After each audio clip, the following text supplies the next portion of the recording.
올 세 번째 주일을 맞아 하나님께서 오늘 저와 여러분들에게 주신 말씀으로 함께 은혜를 받기를 원합니다. 아멘. 해마다 5월 21일이 되면은 부부의 날을 지키게 되죠. 그래서 이 부부의 주의를 통해서 우리 그리스도인들은 하나님께서 우리 가정마다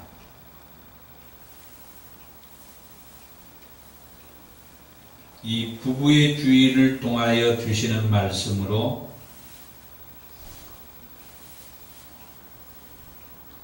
힘을 주시기를 원한다라고 그렇게 봅니다.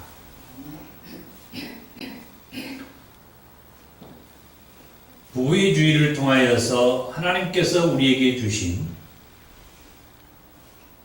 우리의 가정을 또 우리 모든 그리스도인들이 어떤 말씀으로 가정 생활을 하기를 원하고 또 부부로서의 의무를 말씀해 주시는지 오늘 말씀을 통하여서 함께 은혜 받기를 원합니다.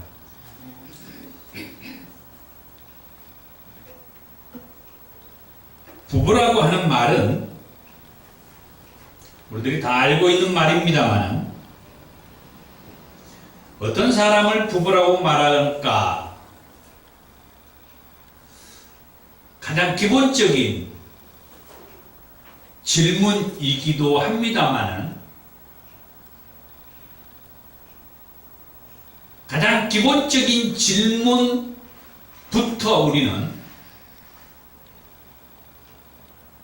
정립을 해야 할 필요가 있어 보입니다.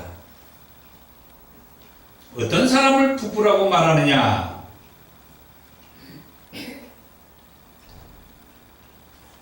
결혼한 남자와 여자를 부부라고 말을 합니다.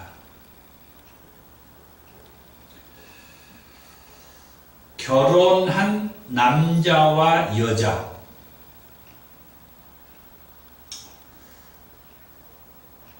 최근에 들어서 결혼을 하기는 했는데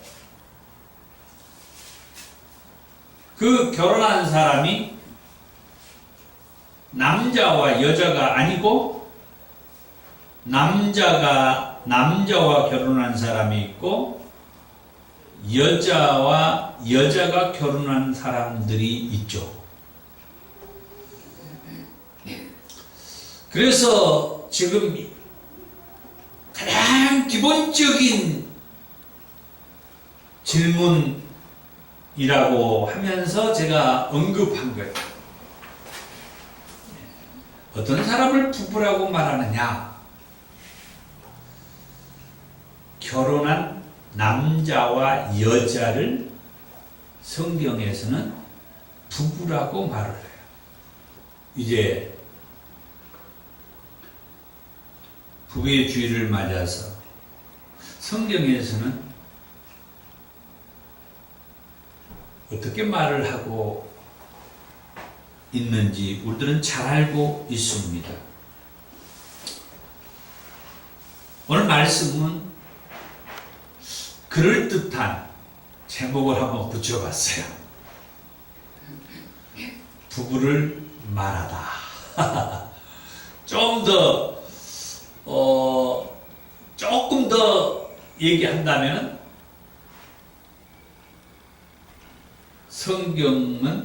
성경에서 부부를 말하다. 성경에서 부부를 어떻게 말하느냐? 성경은 부부를 어떻게 말하고 있느냐? 뭐 그런 얘기죠. 이렇게 다 잘라서 우리는 다 성경에서 말하는 걸 말하니까 그냥 성경은 빼고 부부를 말하다. 그렇게 제목을 붙여봤어요. 여러분들은 성경에서를 한번 붙여보세요. 성경에서 부부를 말하다. 성경에서 부부를 이렇게 말하다 이 말이죠. 첫째, 하나님께서 제정하신 결혼입니다.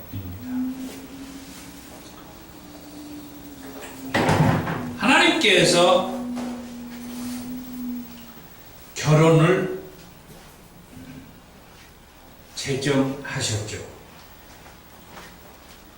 성경에 보면은 하나님께서 결혼을 제정하셨다는 의도의 말씀을 해주고 있습니다. 물론 서두에 이 부부란 얘기를 하면서 결혼한 남자와 여자를 부부라고 얘기를 했죠.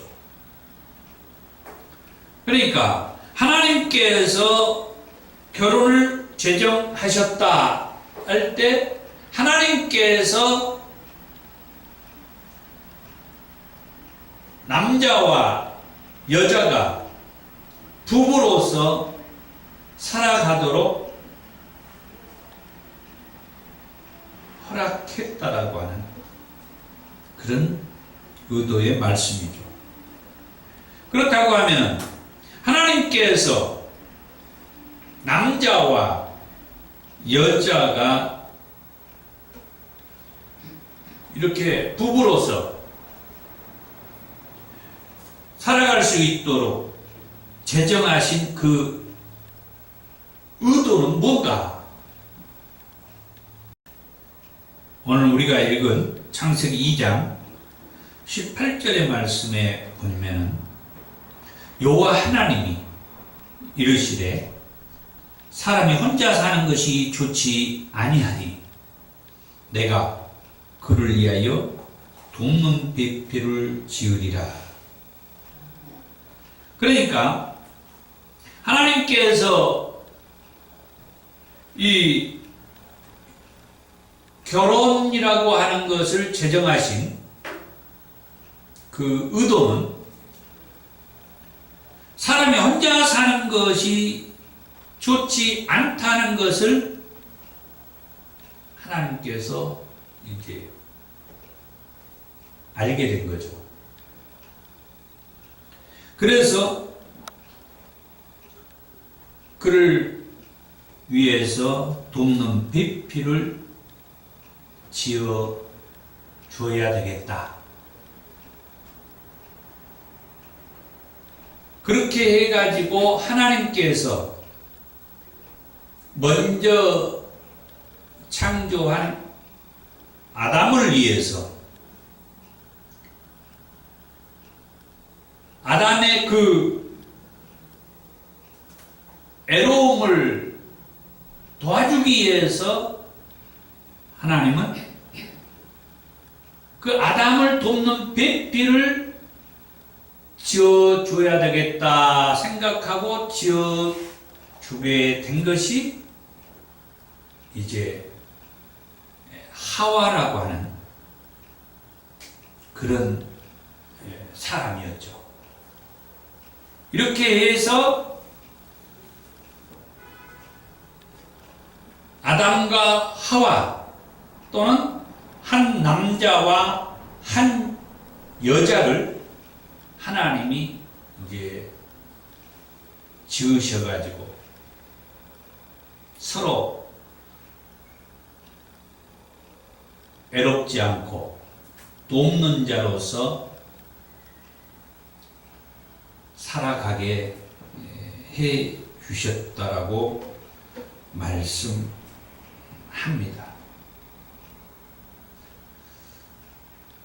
그래서 우리가 이 결혼이라고 하는 그런 시간을 갖는 것은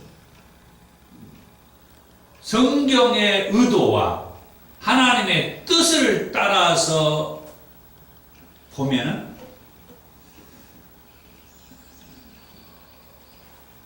남자의 애로움과 그 남자의 돕는 배필로서 하나님이 지으신 여자 또는 그 사람이 오늘날 하나님께서 제정하신 그 결혼의 취지에 따라서 우리는 서로 애로운 자를 위해서 또 돕는 자로서 한 남자와 한 여자가 결혼이라고 하는 것을 통해서 이제 부부가 된 것이다 라고 말씀할 수가 있어요. 그게 이제 하나님의 의도였다 하는 말씀이죠. 그래서 우리의 결혼은 하나님의 의도에서 보면은 우리의 결혼은 한 남자와 한 여자가 만나서 결혼을 해야 되고 또 애로움과 또 돕는 배필자로서 하나님이 이 한 남자와 한 여자를 이렇게 만나서 결혼을 하게 하셨다는 취지를 알고 우리의 결혼 생활이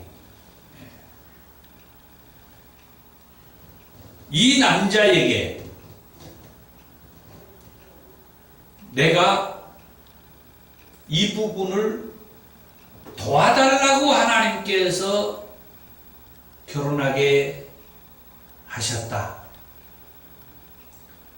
그 남자의 그런 행동을 보면서 싫어할 것이 아니고 미워할 것이 아니고 화내거나 짜증내거나 불평해할 것이 아니라 그 남자의 그런 행동과 그런 모습들을 볼 때 나에게 이 남자의 이 부족한 부분을 도와주도록 하나님이 이 사람과 결혼하게 하셨다는 그 의도, 취지를 잊어버리면 안 돼요.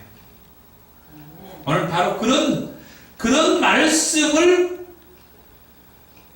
하나님께서 하고자 이 부부의 주의를 통하여서 말씀을 드리는 겁니다. 그 다음 두 번째로 최초의 가정을 이루는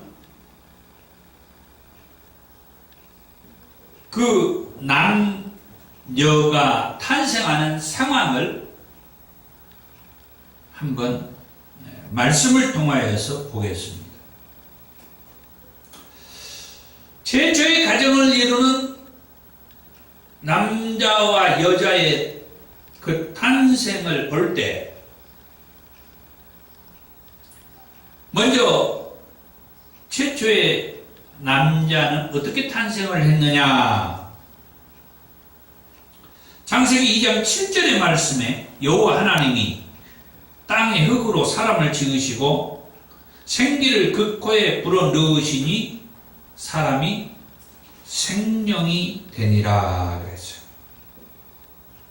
이 사람을 가리켜서 창세기 2장 19절에서 말하기를 아담이라고 그렇게 부르고 있습니다.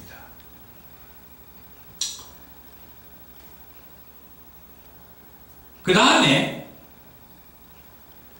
최초의 여자는 어떻게 탄생을 했느냐 할 때에 창세기 2장 18절에 아까 먼저 얘기했던 흙으로 창조한 아담을 돕는 배필을 하나님께서 지어야 쓰겠다. 지어줘야 되겠다.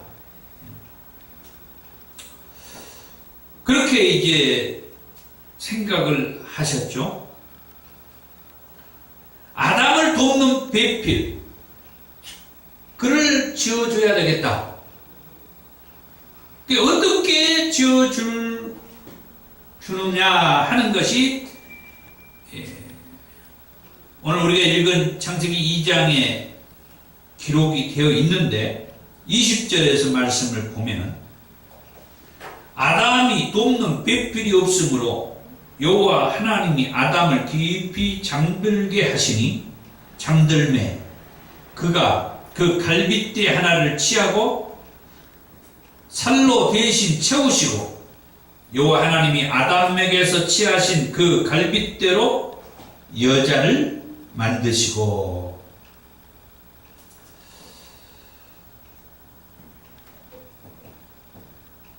자, 하나님께서 최초의 남자를 땅의 흙으로 지으셨다 그랬어요. 그리고 생기를 그 코에 불어 넣으셨더니 그 사람이 생명이 되었다. 이 육,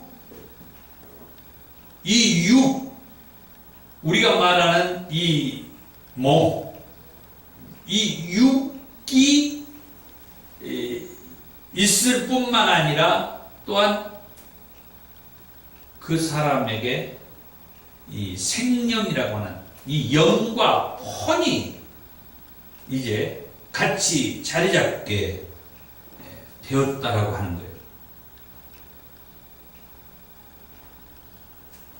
그런 아담이 혼자 있는 것이, 독처하는 것이 하나님 보시기에 그렇게 썩 좋아 보이지 않아서 그 아담을 돕는 자로서 이제 아담을 잠들게 해가지고 하나님이 흙으로 그렇게 만들었던 아담을 잠들게 해서 그 아담의 갈빗대 하나를 취해가지고 그 갈빗대로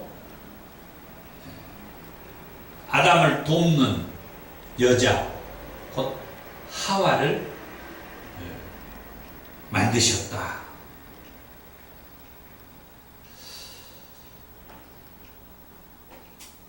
이런 상황을 이제 나중에 잠에서 깨어난 아담이 본 거죠. 무엇을 봤을까요? 자기 곁에 자기 갈빗대 하나로 만들어 놓은 여자를 본 거죠. 성경은 그 여자를 하와라고 얘기하고 있고, 그 상황을 아담은 이렇게 말을 해요. 창세기 2장 23절에 이는 내 뼈 중에 뼈요 살 중에 살이라. 이것을 남자에게서 취하였은즉 여자라 부르리라.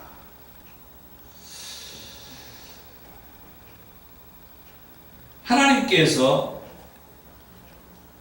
아담을 잠들게 해가지고 갈빗대 하나를 취해서 아담을 만들듯이 똑같이 하와를 이제 만들어 놓은 이후에 잠에서 깨어난 아담이 본 그 하나님이 아담을 돕도록 아담을 돕는 배필자로 만들어 놓은 그 한 사람을 보면서 이렇게 말했다는 거예요. 이는 내 뼈 중에 뼈요 살 중에 살이라. 남자에게서 취하였으니 이 사람은 여자라고 부를 것이다. 남자는 자기 자신이죠. 그래서 남자에게서 취하였으니 이제 이 사람은 여자라고 할 것이다. 이제 그런 말씀들이 그 이후에 이제 말씀들을 보면 이제 알 수가 있는 것이 하나님께서 아담을 이렇게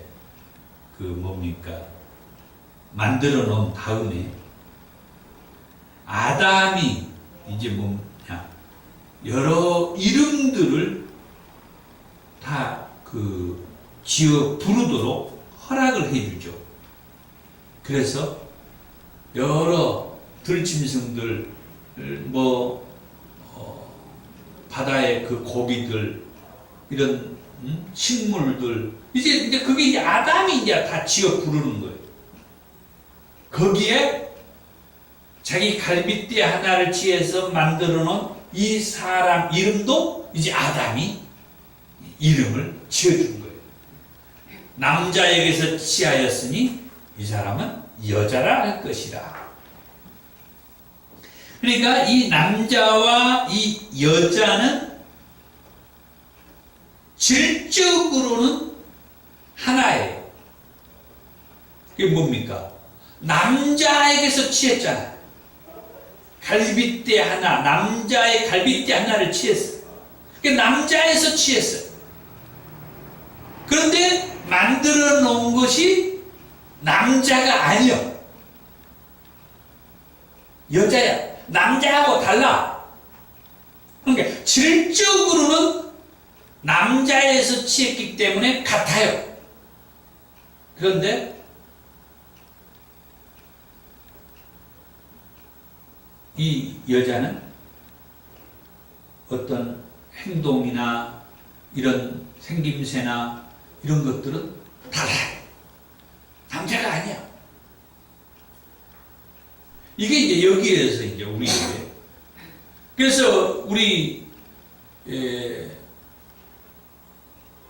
결혼이라고 하는 그 제도의 입각에서 우리 부부들은 서로 다른 사회, 문화, 교육 그런 환경에서 살다가 신랑 신부로 만나서 이제 결혼을 할 때 그 취지를 우리가 알게 하는 것이 바로 이 말씀이죠. 질적으로는 같은 거예요.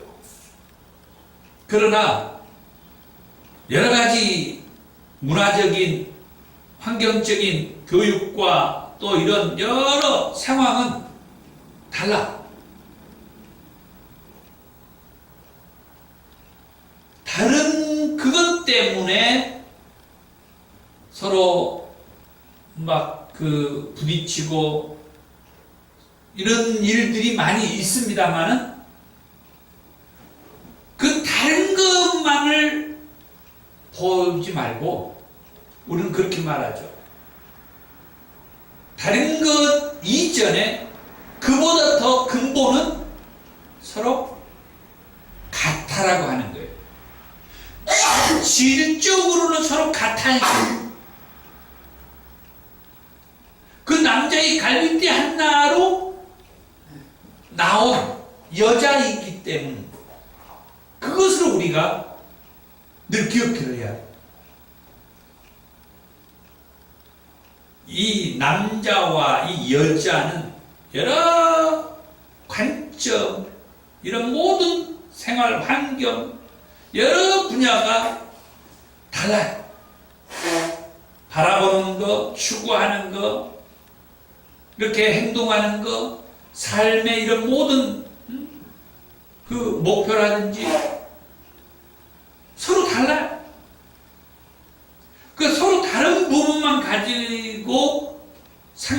세상을 이렇게 바라보고 행동할 때에는 늘 충돌하고 힘들어.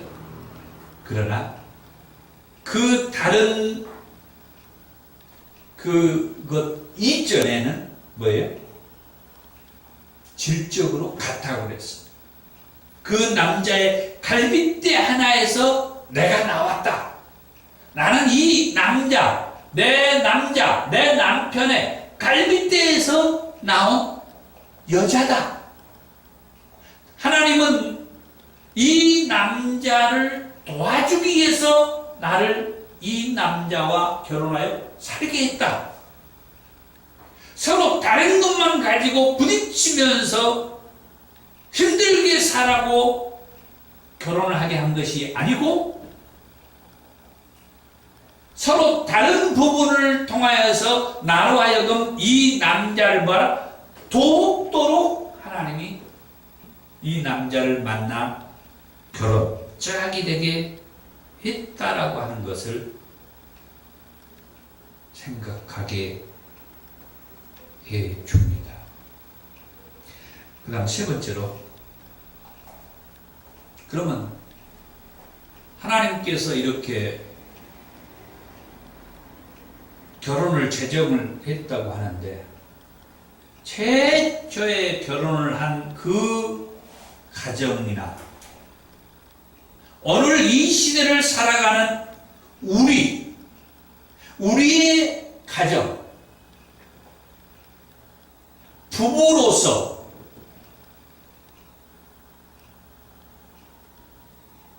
어떤 의무가 있는 것을 한번 말씀을 보겠습니다. 부부의 의무.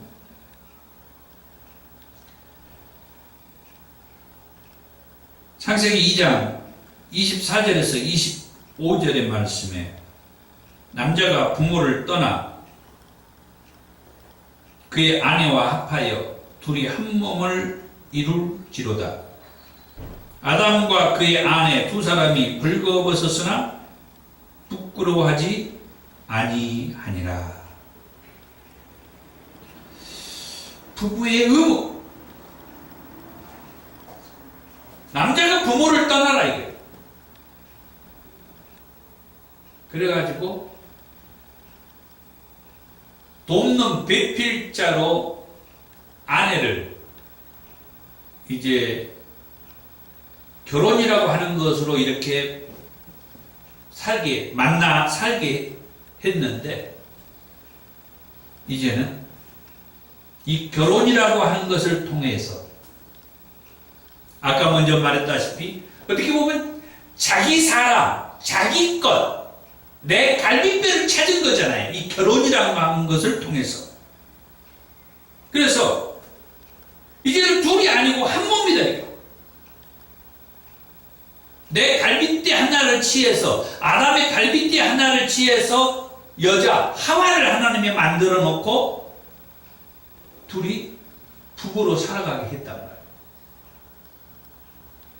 오늘 우리의 이 부부의 모습도 내 갈빗대가 내 옆에 있는 아내. 그래서 이제는 내 갈빗배를 찾은 거예요.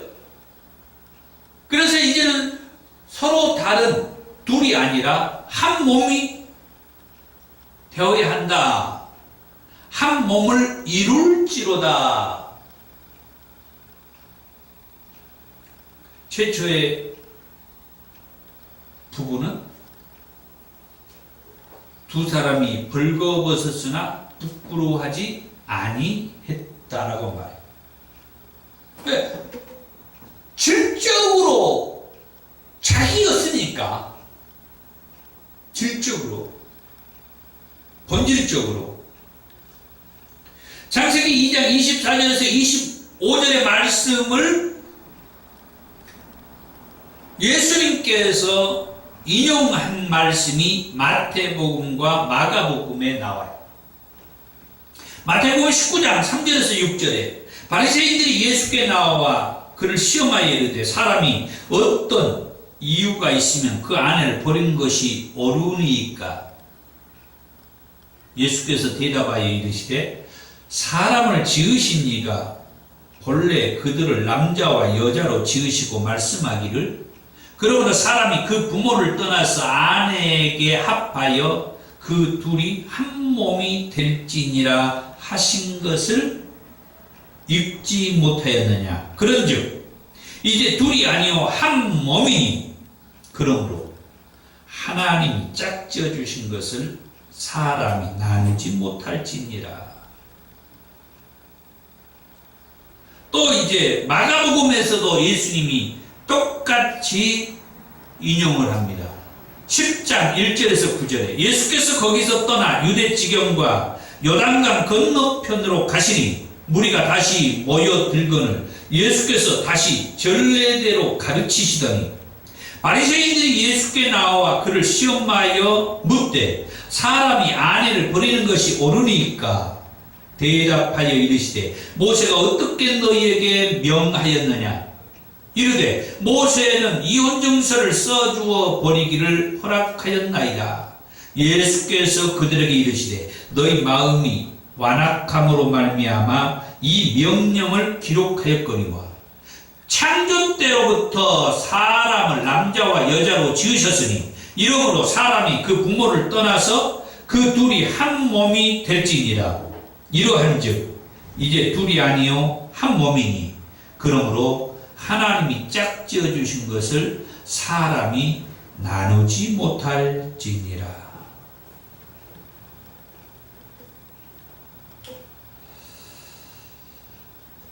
마태와 마가가 기록한 예수님의 말씀의 핵심은 하나님이 짝지어 주신 것을 사람이 나누지 못한다는 말씀입니다.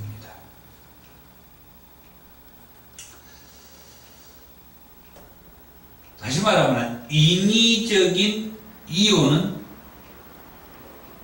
허락하지 않았다 말씀이죠.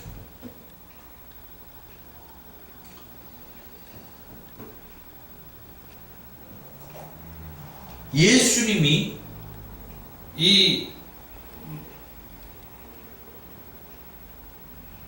마태복음과 마가복음을 통하여서 이 창세기 2장 24절과 25절의 말씀을 인용한 것은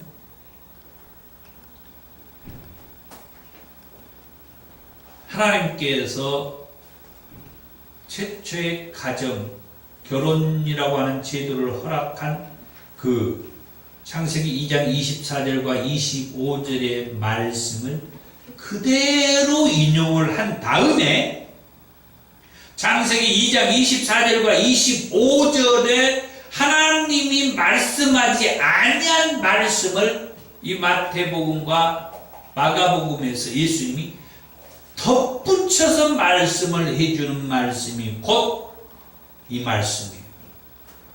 뭐라고요? 하나님이 짝지어 준 것을 사람이 인위적으로 나눌 수가 없다.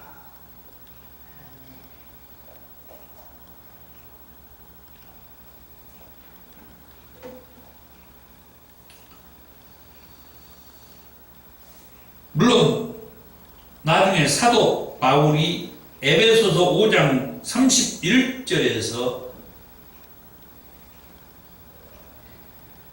똑같이 이 말씀을 인용하면서 또 얘기를 하죠.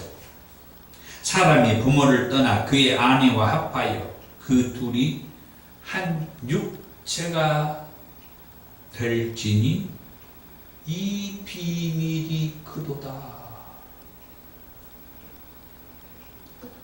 이 얘기를 하면서 사도 바울은 말합니다. 나는 그리스도와 교회에 대하여 말하노라. 하나님이 최초의 결혼이라고 하는 제도를 제정하셔서 한 남자와 한 여자로 살아가면서 하나님의 일을 하게 했는데 그 말씀에 예수님이 오셔서 덧붙여 주기를 하나님이 짝지어 주신 것을 사람이 인위적으로 나누면 안 된다. 물론 거기에는 여러 가지 내포되는 의미가 있죠.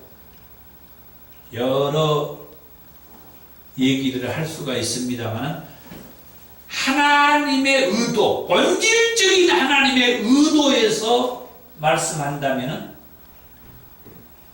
우리 결혼한 부부가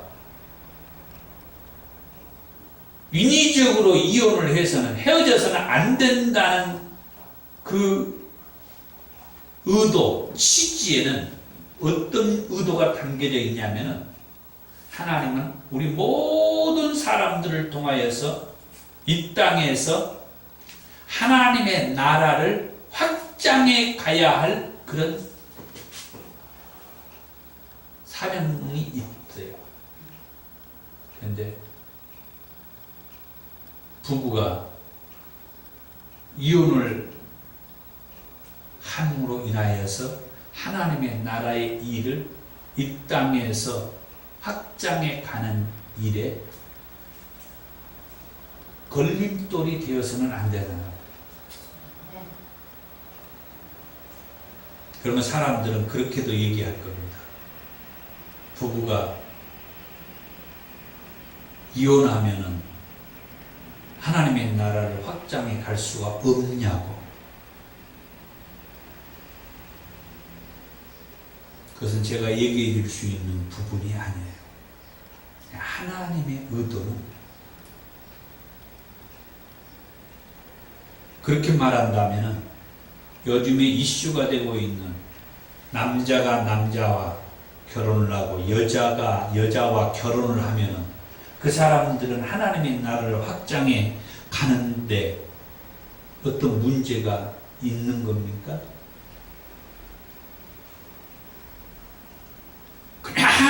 그냥 살면서 어떤 사람들에게 예수 믿으라고 전도하고 그래서 하나님의 나라를 확장해 가면 되지 않습니까? 하나님은 그것을 원치 않는다라고 합니다.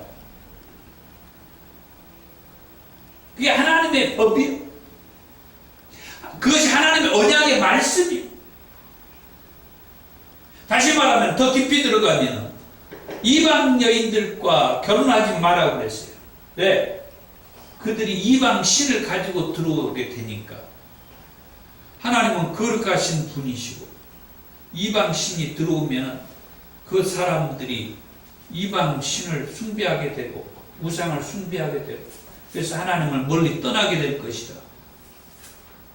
이방 신을 가지고 들어오든 어쩌든 그 사람들하고 결혼을 해서 그 사람들을 개종시켜가지고 열심히 예수 믿으라고 전도하고 하면 되지 않습니까? 그럴 수 있는데 하나님은 그렇게 말하지는 않는다는 거예요. 이방인들하고 결혼하지 말아라. 그게 하나님의 말씀이고 법이요.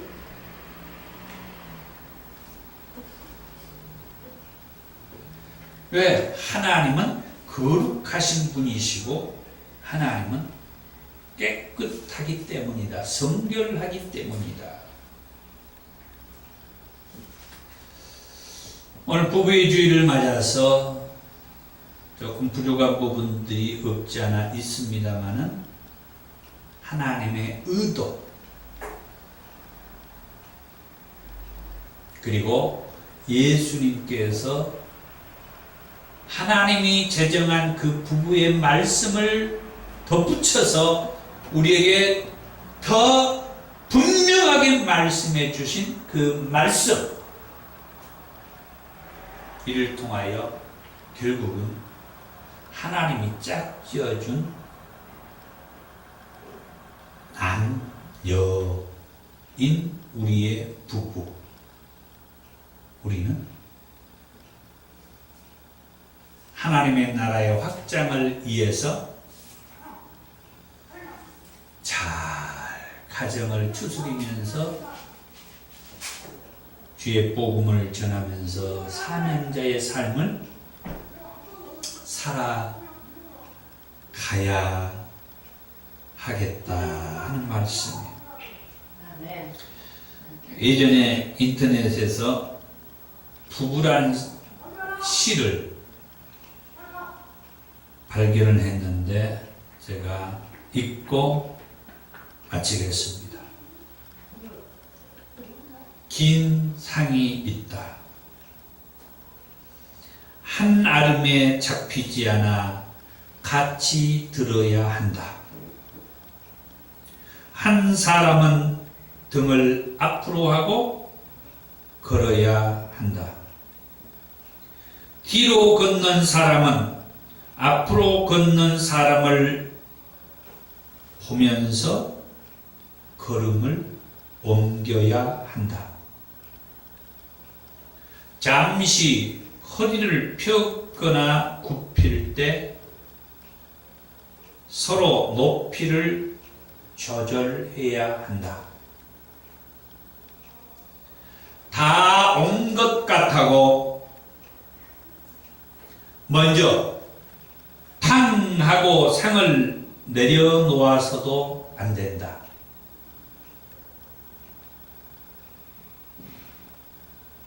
걸음의 속도를 맞추어야 한다. 한 발 또 한 발.